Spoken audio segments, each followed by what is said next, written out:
What do we know from criminal justice science over the years, right? All age groups, all cultures, all time periods, 4 to 8%.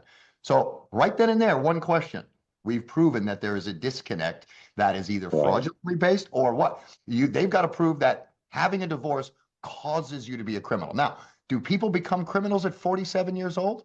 At 50 years old? No, we know that too. Okay. It never happens without a track record of lifetime. And this is why I want to invite the mental health, the psychologists, the psychiatrists, the brain coaches out there that have enough science now. There's enough data. Okay. We're not going to, I don't want to accept, the lawyers like to say this is soft science. It is not soft science.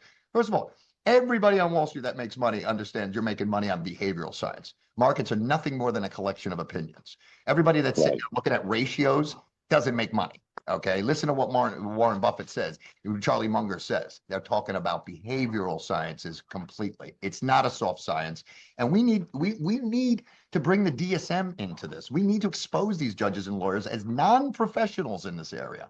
They're not. They cannot render decisions. I mean, it'd be like me rendering a decision about how to fix my muffler. Okay, I don't care how smart I am in finance. I don't know anything about auto mechanics, right? And that's what these people are doing. So I know I'm going in different directions. Meanwhile, I mean, we agree with you, Dave, and we believe that, behavioral science is the only true science. This mystery ether of, this mystical things happening in the brain. And evolutionary, right? And evolutionary science. Right. How many arrows are pointing back to evolutionary in every subsect of science? Right.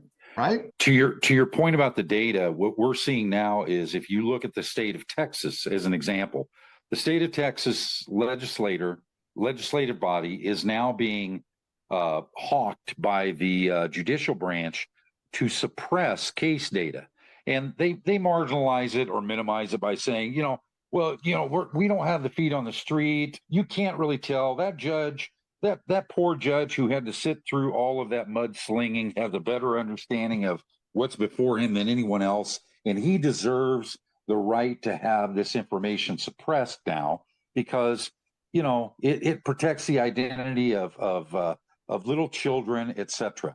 And all of that is just utter, pardon my French, bullshit. This is classic protectionism of their system. They know. When has suppressing transparency been a good idea anywhere? Right. Exactly.